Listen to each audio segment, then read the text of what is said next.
नमस्कार, मैं हूं शरद द्विवेदी और हमारा आज का मुद्दा है कांग्रेस में महाभारत। महाभारत कहीं भी हो तो चुनौती तो बनती है, और महाभारत जब अपनों की तरफ से होती है तब और चुनौती गहरी हो जाती है। लेकिन शाश्वत सत्य ये भी है कि महाभारत कहाँ नहीं है। कहीं ये महाभारत उभर कर कौरव और पांडवों की महाभारत बन जाती है, तो कहीं ये महाभारत भीतर ही भीतर पलती रहती है, लेकिन युद्ध भूमि तक, कुरुक्षेत्र तक आती नहीं है। लेकिन महाभारत चाहे छिपी हुई हो, चाहे महाभारत उजागर हो, महाभारत दोनों ही जगह कड़ी चुनौती बनती है।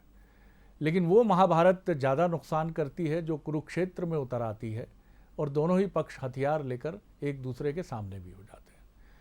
कांग्रेस एक ऐसी पार्टी है जो आंदोलन की पार्टी मानी जाती है और है भी, और शायद यही वजह है कि कांग्रेस में फ्री स्टाइल लीडर्स को बहुत पसंद है। वो खुलकर अपनी बात कहते हैं, कई बार तो अपने ही परिवार, अपने ही कुटुंब पर भी निशाना साधने से नहीं चूकते हैं। और कांग्रेस के लिए ये कठिन समय तब हो जाता है जब उसके सामने चुनाव की चुनौती होती है, और कांग्रेस ये जानती है कि इसका पूरा फ़ायदा भारतीय जनता पार्टी उठा सकती है। आज हम बात कर रहे हैं उसी कांग्रेस की चुनौतियों की जो कांग्रेस को परेशान करती रही है। सबसे पहले आप देखिए कुछ बाइट्स जिनसे ये चीज़ और इस्टेब्लिश हो पाएगी कि कांग्रेस में इस महाभारत की शुरुआत कैसे होती है, किस तरह से चीज़ें आगे बढ़ती हैं। देखिए, ये शुद्धिकरण और ये जय श्री राम ये कांग्रेस करेगी तो कांग्रेस का वोट बढ़ेगा नहीं, बहुजन समाज पार्टी का वोट जरूर बढ़ जाएगा। इसलिए हम केवल और केवल उन मुद्दों पर चर्चा करें। दल बदल वाला मुद्दा है, विकास का मुद्दा है। दिग्विजय सिंह जी मुझसे बहुत, मेरे बड़े भाई हैं, मुझसे बहुत ज़्यादा ज्ञान अनुभव उनका है, और मेरा सिर्फ यही निवेदन है कि मुहूर्त निकलवाना न दिग्विजय सिंह जी का काम है न लक्ष्मण सिंह का काम है। मुहूर्त निकलवाना वही मैंने कहा ना, जो राम मंदिर न्यास से जुड़े लोग हैं वो इस बारे में ज़्यादा समझते हैं। भगवान श्री राम और लक्ष्मण त्रेता युग में पैदा हुए थे। अब कलयुग है, कलयुग में उस तरह के लोग भी पैदा हो रहे हैं जो अपने पुरखों पे, अपने वरिष्ठों पे प्रश्न चिन्ह लगा रहे हैं। तो मेरा तो अनुरोध है कि दिग्विजय सिंह जी कहाँ तक पड़े हुए हैं और लक्ष्मण सिंह जी कहाँ तक पड़े हुए हैं, ये ज़रूर अपन खोजबीन कर ले तो पता चल जाएगा कि कौन विद्वान है और कौन कमज़ोर विद्वान है। कांग्रेस एक गिरोह है, हर गिरोह के अलग अलग सरगना है, और वो अपने गिरोह के सरगना के आधार पर अपनी बात कहते हैं। और इसलिए कांग्रेस एक पार्टी नहीं है, कांग्रेस एक प्राइवेट लिमिटेड कंपनी है। तो आपने देखा कि किस किस तरह का अंदाज़े बया है कि पढ़ाई लिखाई देख ली जाए, कौन अधिक विद्वान है और कौन कमज़ोर विद्वान है। ये शब्द नया गढ़ा है सज्जन सिंह जी ने, कमज़ोर विद्वान, सशक्त विद्वान और कमज़ोर विद्वान, ये एक बड़ा अलग वर्गीकरण किया है। वर्मा जी की इस मौलिकता की तो दाद देनी पड़ेगी, इसमें कोई शक नहीं है, और बहुत अद्भुत और मौलिक टिप्पणियों के लिए वो राजनीति में पहचाने जाते हैं। प्रणाम है उनको, और होना ही चाहिए। इस तरह की मेधा मिली है उन मेहमानों से जो हमारे साथ हैं। हमारे साथ जुड़ रहे हैं ग्वालियर से वरिष्ठ पत्रकार, राजनीतिक विश्लेषक देव श्रीमाली जी, जिनके अनुभव का फलक बहुत व्यापक है, और वो उस दौर के भी साक्षी रहे हैं जब कुछ ऐसे अखबार भी थे जिनमें छपा एक आलेख जो है वो सत्ता प्रतिष्ठानों में खलबली और हलचल मचा देता था। और आज के दौर को भी वो ठहर के देख रहे हैं, जब बहुत कुछ कहा और लिखा जाता है तब भी शायद कोई खलबली और कोई हलचल पैदा नहीं होती। हमारे साथ बृजेंद्र सिंह राठौर जी हैं, कांग्रेस के सीनियर लीडर हैं, पूर्व कैबिनेट मिनिस्टर हैं। बहुत स्वागत करता हूं। और दिनों दिन वो गंभीर होते जा रहे हैं उपचुनाव की चुनौती को देखकर। थोड़ा मुस्कुराइएगा सर, जरूर आप मुस्कुराते रहें, और बड़े आपकी विनोद प्रियता को भी मैं जानता हूँ। रहता हूँ दुबे जी जी जी, बहुत धन्यवाद। और आपकी जो शैली है वो अंदाजे बयां बड़ा जोरदार है, और मैं तो वैसे ही मुस्कुराता रहता हूँ। सर धन्यवाद। और आज बासंती रंग है उमाशंकर गुप्ता जी का, बड़ा सुंदर कुर्ता है पीले रंग का उनका। प्रणाम कर रहा हूँ ये उनको भी।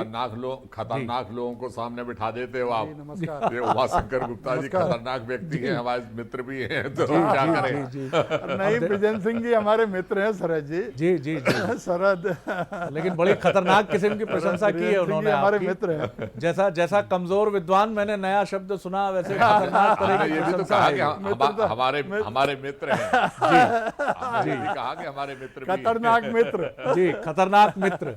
जी, चलिए सबसे पहले श्रीमाली जी की अब तरफ उसमें एक शब्द है, जी, खतरनाक जी, मित्र। खतरनाक मित्र। श्रीमाली जी, किस तरह से आप देखते हैं ये जो एक महाभारत हमने नाम देने की कोशिश की है, और ये महाभारत तो है सब तरफ, ऐसा नहीं है, महाभारत का तो व्याप्तिकरण सभी तरफ है, कलयुग है, ये कलिकाल है, लेकिन आप किस तरह देखते हैं लक्ष्मण सिंह जी और दिग्विजय सिंह जी, बीच बीच में लक्ष्मण सिंह जी चुटकियां लेते रहे हैं, और एक बार तो वो कुछ ऐसा विषय हुआ था जब सरकार भी थी, तो वो दिग्विजय सिंह जी के बंगले के समीप ही एक तरह का धरना देने के लिए भी बैठ गए थे।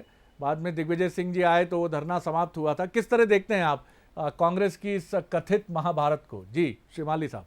सर जी। देखिए, जैसा कि शरद जी आपने शुरू में ही कहा था ना कि कांग्रेस जो है एक आंदोलन के विचार से निकली चीज़ है, और वो इतनी आंदोलित रहती है कि कभी कभी अपने कपड़े भी फाड़ लेती है, तो वो उनमें चलता रहता। कांग्रेस की दरअसल जो मैंने अध्ययन किया है उस हिसाब से कांग्रेस की ये ही ताकत है कि कांग्रेस में गुटबाजी है, और ये गुटबाजी जैसा कि आपने भी कहा तब बेकार हो जाती है, तब उनके लिए बहुत नुकसानदायक हो जाती है जब चुनाव में भी ये तलवारें भांजते भांजते अलग अलग दिशाओं में चले जाते हैं, उनमें से 2-3 दूसरी पार्टी में भी चले जाते हैं। तो ये कांग्रेस में अगर गुटबाजी नहीं होगी उसी दिन कांग्रेस समाप्त हो जाएगी, क्योंकि ये इसमें अलग अलग छत्रप रहते हैं, अलग अलग लोग रहते हैं। जब ये इकट्ठे हो जाते हैं तो इन्हें कोई नहीं हरा पाता। बस मुश्किल यही होती है कि वो इकट्ठे होते हैं या नहीं होते हैं। आप देखेंगे जब पटवाजी की सरकार थी, कांग्रेस की सरकार चली गई थी, उसके वो बीजेपी की सरकार जब चली गई और कांग्रेस की भी सरकार नहीं थी, राष्ट्रपति शासन था, तो माधवराव सिंधिया ने फिर इकट्ठा करने के लिए डबरा सम्मेलन किया था। बिल्कुल ठीक। और डबरा में कांग्रेस के सारे शीर्षस्थ नेता, मतलब उस जमाने के युवा शीर्षस्थ से लेकर के और टॉप तक, मोतीलाल वोरा से लेकर अर्जुन सिंह तक, जो माधवराव सिंधिया से लेकर के सुरेश पचौरी तक, सारे लोग उस कार्यक्रम में गए थे, और नतीजा वही कि सरकार की वापसी हो गई थी।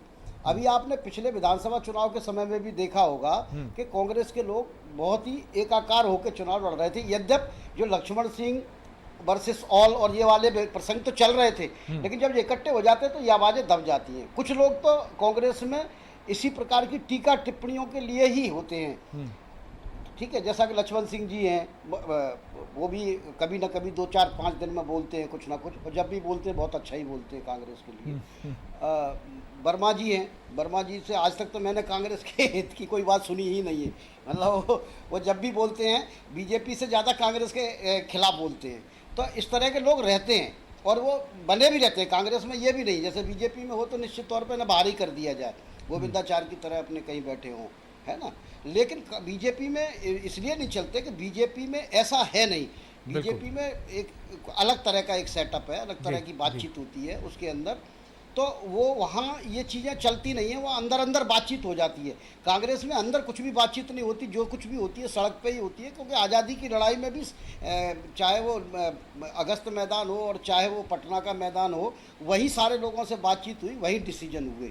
बिल्कुल। अब ये कि चुनाव के दौरान आते आते वो इतनी घनी हो जाती है कि ये लोग अब एक दूसरे के कपड़े फाड़ देते हैं। बिल्कुल, मैं लौटूंगा फिर आपकी तरफ, लेकिन आपने ठीक कहा कि अंग्रेज़ों भारत छोड़ो का नारा लगाते लगाते आंदोलित पार्टी इतनी आंदोलित हो जाती है कि वो ईस्ट इंडिया कंपनी अपने ही भीतर देखने लगती है, कई बार अपने कुछ नेताओं के भीतर, और वही भाव जो क्विट इंडिया मूवमेंट का था वो क्विट लीडर मूवमेंट में कब बदल जाता है कांग्रेस में, ये समझना थोड़ा कठिन होता है, क्योंकि यहाँ छिप छिपा कर बात नहीं की जाती, खुला खेल फरुखाबादी खेला जाता है। ब्रजेन जी क्या कहेंगे आप?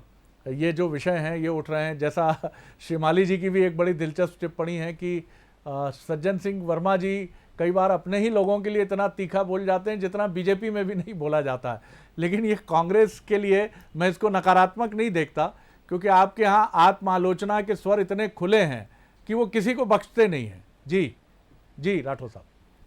सर देखिए दुबे जी, वर्तमान के जो हालात हैं, जिस तरीके से कोरोना की महामारी हमारे पूरे देश में घूम रही है, अगर हम बात करें तो भारतीय जनता पार्टी का घमासान हो या कांग्रेस का घमासान हो, उसके मुकाबले में ये बहुत छोटा सा विषय है। आप देख रहे हैं आर्थिक मंदी और जिस तरीके से लोगों की नौकरियां जा रही हैं, वो ज़्यादा चिंता का विषय है। लेकिन ठीक है, आपने चूंकि आज सब्जेक्ट ही ये रखा है और हमारे श्रीमाली जी बहुत ही वरिष्ठ और सीनियर पत्रकार हैं और उन्होंने जो बात कही है सोच समझ कर कही होगी। लेकिन मैं इतना केवल कह सकता हूं कि देखिए, कांग्रेस की विचारधारा और भारतीय जनता पार्टी की विचारधारा में वही अंतर है जो गांधी जी की और गोडसे जी की विचारधारा में था।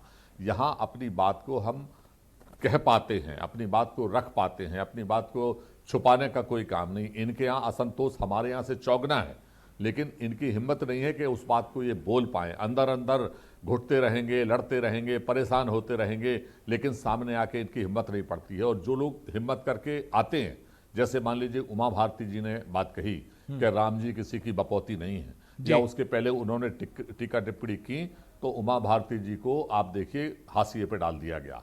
आडवाणी साहब ने थोड़ा सा धर्मनिरपेक्ष होने की अगर बात की तो जिन्होंने राम मंदिर के लिए सबसे ज्यादा जी जान लगाया वो राम मंदिर के किनारे भी भूमि पूजन पे, दूसरे भूमि पूजन पे नहीं जा पाए। तो ऐसे एक नहीं, शत्रुघ्न सिन्हा जी अगर बेबाक टिप्पणी करते हैं तो उन्हें किनारे कर दिया जाता है, यशवंत सिन्हा जी बात करते हैं तो उन्हें किनारे कर दिया जाता है, कीर्ति आजाद जी बात करते हैं तो किनारे कर दिया जाता है। मध्य प्रदेश में कांग्रेस में कोई घमासान नहीं है। अगर घमासान की बात हम करें तो फिर हमें बात करना चाहिए मध्य प्रदेश में अनूप मिश्रा जी की, हमें बात करना चाहिए रघुनंदन शर्मा जी की, दीपक जोशी जी की, पारुल साहू जी की, अजय बिश्नोई जी की, कैलाश विजयवर्गीय जी की। ये क्या बोल रहे हैं, क्या ट्वीट कर रहे हैं?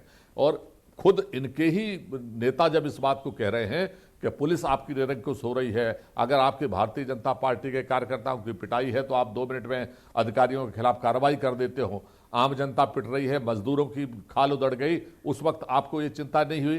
तो ये झगड़े जो है जिस तरीके से भारतीय जनता पार्टी में हैं, आज चाहे केदार शुक्ला जी हों, राजेंद्र शुक्ला जी हों, वो बेचैन है लेकिन बोल नहीं पा रहे हैं। हमारे यहाँ बोलने की स्वतंत्रता है।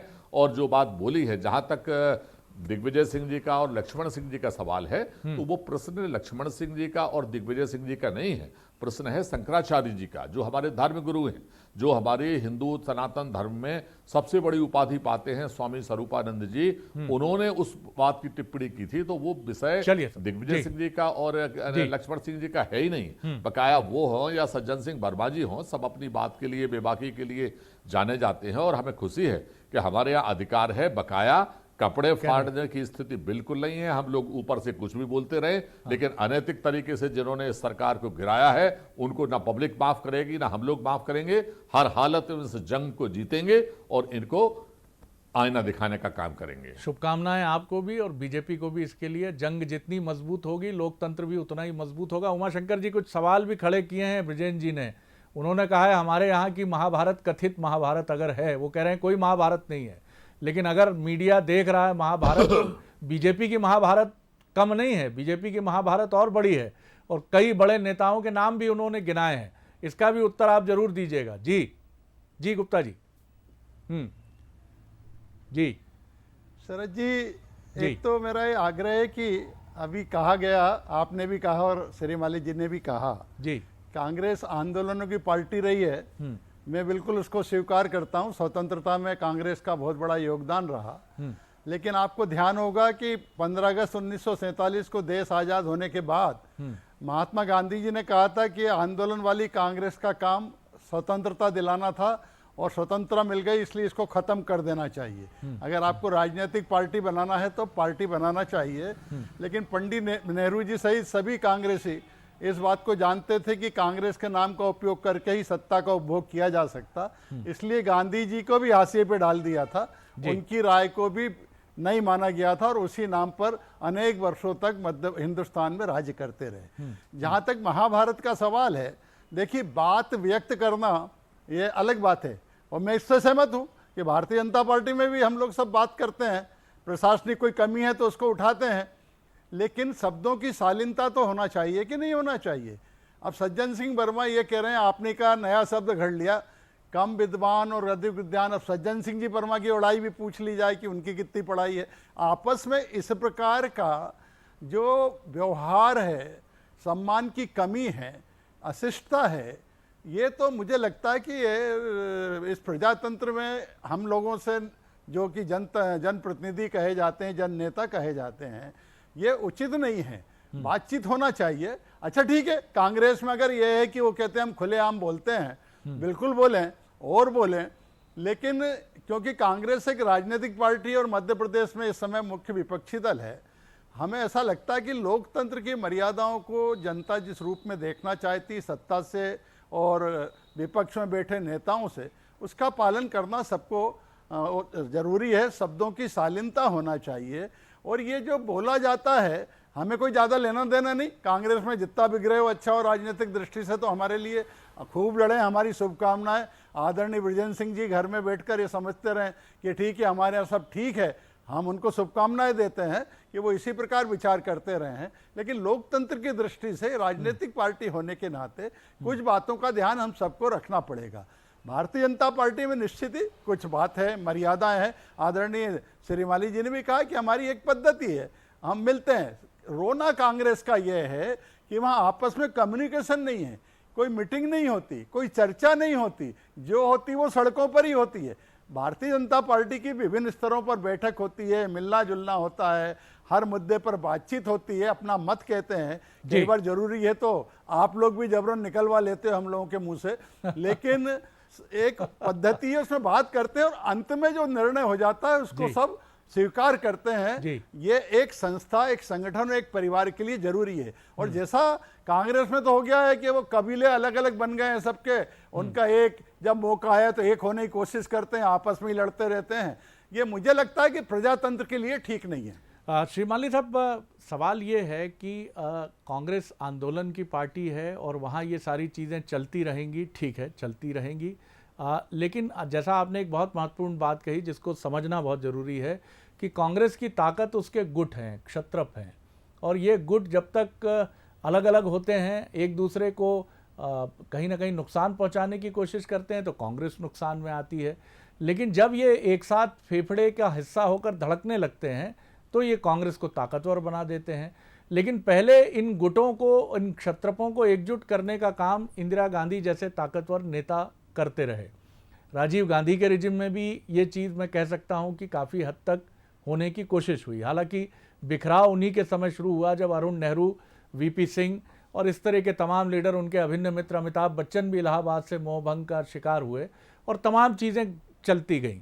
आज क्या आप देखते हैं कि गुटों की ताकत तो वही है, लेकिन केंद्र में कोई ऐसा नेता नहीं है, राहुल गांधी जी अभी वो ताकत शायद नहीं रख पा रहे हैं कि जो एक निर्देश दें तो कांग्रेस के सारे गुट, सारे मनोमालिन्य भुलाकर एकजुट होकर चुनाव में उतर जाएं और नतीजा सकारात्मक हो। जी श्रीमाली साहब। सर। जी देखिए द्विवेदी साहब, इसके लिए हमको थोड़ा पीछे जाना पड़ेगा। जी, पीछे ऐसे जाना पड़ेगा कि हमें ये समझना पड़ेगा। ये देखिए, आपने भी जैसा कहा कि 1972 तक कांग्रेस कुछ और स्थिति में थी। कांग्रेस अपने यहाँ छांटबीन कर रही थी, कुछ को बाहर करो, चाहे वो जो कामराज योजना लाए हों, चाहे कुछ लाए हों कि भाई नए लोग आगे आए, पीछे आए, ठीक है। उसके बाद जो स्थिति रही इंदिरा गांधी तक ये रहा कि इंदिरा गांधी जिताने की ताकत वाली महिला थी, उसे किसी के नाम की ज़रूरत नहीं थी। तो जब वो ब्रांड होता है तो फिर आदमी किसी को भी ले आए, किसी को भी वो करे तो वो जीत जाता है। और जिताने वाले आदमी से सब कोई डरते हैं क्योंकि वो उसी की ताकत उसके अंदर इनबिल्ट होती है ना। जो मदरबोर्ड है, हार्ड डिस्क है, वो वही थी, इंदिरा गांधी थी। लेकिन इस हार्ड डिस्क और मदरबोर्ड के दौर में कांग्रेस से ये बहुत हुआ कि आप भी आइए, तो विभिन्न क्षेत्रों से जितने लोग जहां लाए जा सकते थे वो लाके कांग्रेस में पटक दिए गए। क्या आपको ये भी लगता है सर, छोटा सप्लीमेंट्री है मेरा, कि आज बीजेपी में यही हो रहा है? वो पीछे जी मैं यहीं आ रहा था जैसा कि उन्होंने कहा कि कांग्रेस कबीलों की संस्था है। मैं मानता हूँ कांग्रेस, उसको कबीला शब्द मैं नहीं दूंगा, गुटों की संस्था है। वो शुरू हो गई है। मैं आपके चैनल पे ही कई बार वो बैठता हूँ और अपन सुनते हैं कि ये कांग्रेस बीजेपी की तरफ से आए हैं और ये सिंधिया गुट के बीजेपी के नेता हैं। मैं ग्वालियर में हूँ, ग्वालियर में चुनाव भी होना है। बृजेंद्र सिंह जी अभी कल मुरैना जिले के दौरे से लौट के गए हैं, उन्होंने भी देखा। तो यहाँ भी अभी यही स्थिति है कि अब एक जो होता है कि भाजपा जो विज्ञापन छपते हैं पर्चे छपते हैं, उसमें लिखा रहता है भाजपा नेता सिंधिया समर्थक। ये मुझे लगता है, हो ना हो आगे हमें नहीं पता, लेकिन मुझे लगता है कि ये उसी दौर की शुरुआत है जो दौर 1977, 78, 79 के आसपास इंदिरा गांधी की पराजय के बाद जो संजय गांधी ने इकट्ठा किया कि जो है जहाँ से आइए आइए जल्दी जल्दी करके, और इंदिरा गांधी उससे पहले ही शुरू हो गया था। ये जो समाजवादी लोगों का आना हुआ, कम्युनिस्ट लोगों का आना हुआ, दूसरे दलों से कहीं से कैसे भी आए, क्योंकि इंदिरा गांधी जिता सकती थी। अभी बीजेपी में ये है कि भाई नरेंद्र मोदी जिता सकते हैं, और जो जिता सकता है वो हरा भी सकता है। तो इसलिए अभी कांग्रेस की तुलना में बीजेपी का जो संगठन है ये ज्यादा केंद्रीकृत हो गया है। मैंने ग्वालियर में सर देखा कि ग्वालियर मध्य प्रदेश विधानसभा, बिल्कुल आपने ठीक कहा, मैंने देखा कि मध्य प्रदेश विधानसभा, संक्षेप में आप बात पूरी कर लीजिए। जी जी। ग्वालियर में एक कृष्ण कृपा नामक मकान हुआ करता था। जी जी। कृष्ण कृपा नामक एक मकान हुआ करता था जिसके नारायण कृष्ण सेजवलकर जिसमें रहते थे। वहाँ बैठ के सारे टिकट मध्य प्रदेश के तय हो जाते थे, दिल्ली और भोपाल भी नहीं जाते थे। तो ये वही पार्टी थी कि अब आखिरी तक जाते जाते दिल्ली से ही टिकट फाइनल होते हैं, जैसा इंदिरा गांधी के समय में कांग्रेस में शुरू हुआ था।